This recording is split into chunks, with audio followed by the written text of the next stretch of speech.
بسم اللہ الرحمن الرحیم۔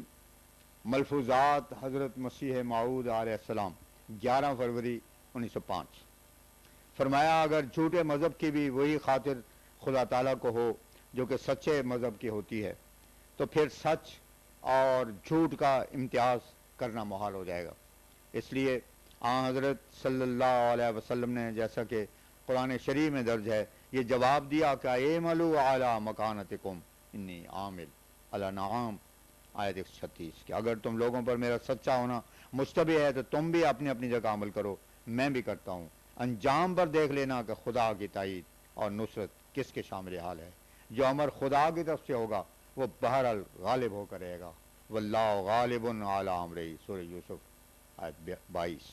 ان مختلف الہامات کے فیصلے کے لیے بھی دراصل یہی معیار ہے، کیونکہ ایک طرف تو اہل اسلام الہام کے مدعی ہیں، دوسری طرف سکھ وغیرہ بھی۔ پس اگر یہ سب الہامات خدا کی طرف سے سمجھے جائیں تو پھر یہ بھی ماننا پڑے گا کہ خدا بھی بہت ہے، کیونکہ اگر وہ سب ایک ہی کا کلام ہے تو آپس میں ایک دوسرے کی ضد کیوں ہیں کہ وہی خدا ایک کو کہتا ہے کہ فلاں شخص سچا ہے اور دوسرے کو کہتا ہے کہ وہ جھوٹا ہے۔ بس اس میں فیصلہ کی جو آسان ترین رائے وہ یہ ہے کہ ایک قول ہوتا ہے اور ایک فعل۔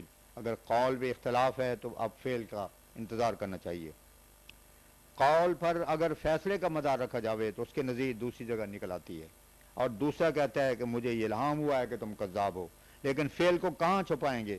اس کی مثال تو ایک سورج کی ہے جس کی رویت سے کوئی انکار نہیں کر سکتا ہے۔ قول سے مراد ہماری وحی الہی ہے اور فعل سے نصرت اور تائیدات الہیہ، لیکن اگر کوئی یہ کہے کہ فعل کو دکھلاؤ تو یاد رہے کہ اس کا جلدی ظاہر ہونا ہمارا اپنا اختیار نہیں ہے، اور کسی نبی کے اختیار میں بھی یہ بات نہیں ہوئی کہ وہ آیات اللہ کو جب چاہے دکھا دے۔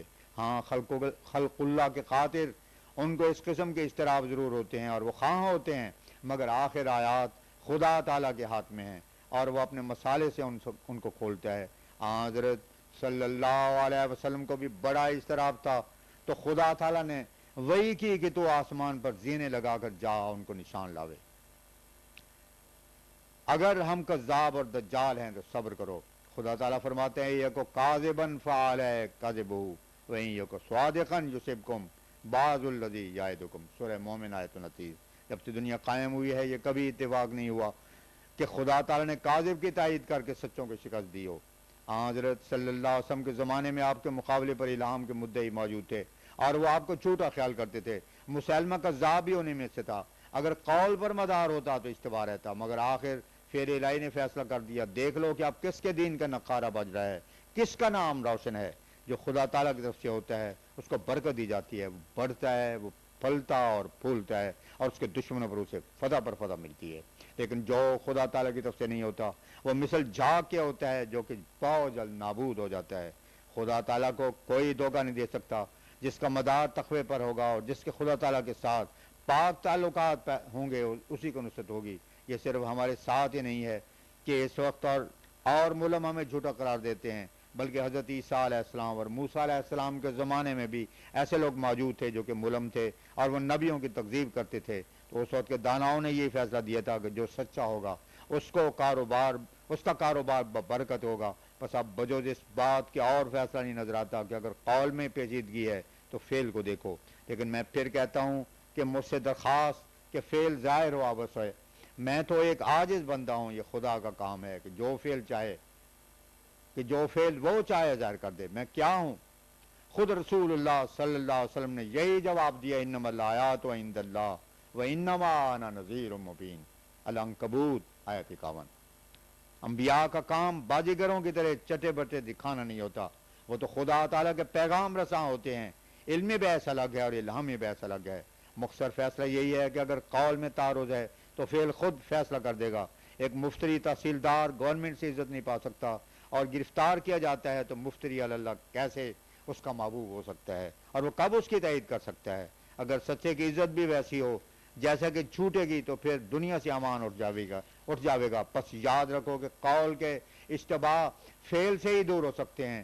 میرے ساتھ جو وعدے خدا تعالیٰ کے ہیں وہ 25-30 سال پیشتر برائن احمدیہ میں درج ہو چکے ہیں اور بہت سے پورے ہو گئے ہیں۔ جو باقی ہیں چاہو تو ان کا انتظار کرو۔ الہام میں دخل شیطانی بھی ہوتا ہے، جیسے قرآن شریف سے بھی ظاہر ہے۔ مگر جو شخص شیطان کے اثر کے نیچے اسے نصرت نہیں ملا کرتی، نصرت اسے ہی ملا کرتی ہے جو رحمان کے زیر سایہ ہو۔ ہم اپنی زبان سے کسی کو مفتری نہیں کہتے، جبکہ وہی شیطانی بھی ہوتی ہے، تو ممکن ہے کہ کسی سادہ لاؤ کو دھوکہ لگاؤ، اس لیے ہم فعل الہی کی سند پیش کرتے ہیں۔ رسول اللہ صلی اللہ علیہ وسلم نے بھی یہی پیش کی تھی، اور خدا تعالیٰ نے فعل پر بہت مدار رکھا ہے۔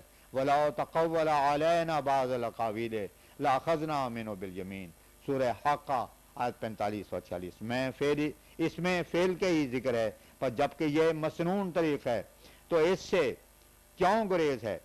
ہم لوگوں کے سامنے ہیں، اور اگر فریب سے کام کر رہے ہیں تو خدا تعالیٰ ایسے عذاب سے ہلاک کرے گا کہ لوگوں کو عبرت ہو جائے گی، اور اگر یہ خدا کی طرف سے ہے، اور ضرور خدا کی طرف سے ہے، تو پھر دوسرے لوگ ہلاک ہوئے ہیں۔ 19 فروری 1905 بعد نماز مغرب۔ آج کا دن اپنی شان میں ایک مبارک دن تھا، کیونکہ غالباً 7 ماہ کے بعد حضرت اقدس مسیح موعود علیہ السلام نے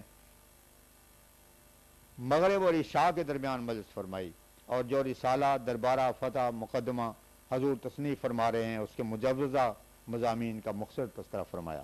اس کے بعد ایک صاحب نے دریافت کیا کہ ایک شخص اپنی منقوہ سے مہر بخشوانا چاہتا تھا، مگر وہ عورت کہتی تھی کہ تو اپنی نصف نیکیاں مجھے دے دے تو بخش دوں۔ خاوند کہتا رہا کہ میرے پاس حسنات بہت کم ہیں، بلکہ بالکل ہی نہیں ہیں۔ اب وہ عورت مر گئی ہے، خاوند کیا کرے؟ حضرت اقدس صلی اللہ علیہ وسلم نے فرمایا اسے چاہیے کہ اس کا مہر اس کے وارثوں کو دے دے، اگر اس کی اولاد ہے تو وہ بھی وارثوں میں سے ہے، شرعی حصہ لے سکتی ہے، اور اعلیٰ عادل القیاس خاوند بھی لے سکتا ہے۔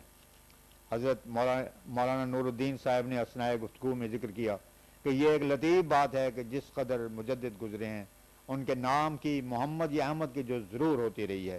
قسطنطنیہ میں بھی عجیب قسم کے نام لوگوں کے ہوتے ہیں، مگر وہ مہدی جس نے قسطنطنیہ کو فتح کیا تھا اس کے نام میں بھی محمد کا لفظ تھا۔ موجودہ زمانے کے حالات پر ذکر کرتے ہوئے حضرت مسیح موعود علیہ السلام نے ارشاد فرمایا ایک گروہ تو معجزات سے قطعی منکر ہے، جیسے کہ نیچری اور آریہ وغیرہ، اس نے تفرید کا پہلو اختیار کیا ہے، اور ایک گروہ وہ ہے جو کہ افراد کی طرف چلا گیا ہے، جیسے کہ بعض لوگ حضرت شیخ عبد القادر جیلانی رحمۃ اللہ علیہ کے معجزات بیان کیا کرتے ہیں کہ 12 برس کی ڈوبی ہوئی کشتی نکالی اور حضرت اسرائیل کے ہاتھ سے آسمان پر جا کر قبض شدہ ارواح چھین لیں۔ دراصل بات یہ ہے کہ دونوں فریقوں نے معجزہ کی حقیقت کو نہیں سمجھا ہے۔ معجزہ سے مراد فرقان ہے جو حق اور باطل میں تمیز کر کے دکھا دے اور خدا کی ہستی پر شاہد ناطق ہو۔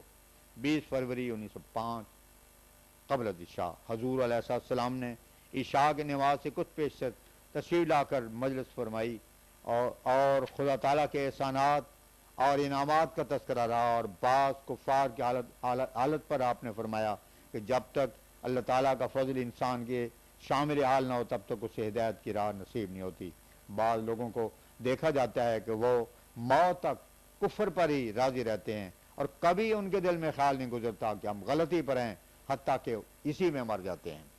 اس پر حضرت مولوی عبدالکریم صاحب نے بیان کیا کہ چند یوم ہوئے کہ ایک دوست بیان کرتے تھے کہ ان کے گاؤں کی آبادی 400 باشندوں کی تھی، طاعون جو پڑی تو سب کے سب ہلاک ہو گئے، صرف 40 شخص بچے، اور ان میں سے بھی صرف 9 کا تندرست تھے، اور باقی کچھ نہ کچھ مریض ہی تھے۔ ان 9 میں ان کا چچا بھی تھا۔ ان کے دل میں آیا کہ اس قدر عبرتناک حادثہ موت کا چونکہ گاؤں میں گزرا ہے، ممکن ہے کہ چچا کا دل رقیق ہوا ہو، چلو اسے چل کر تبلیغ کراویں، شاید یہ ہدایت نصیب ہو۔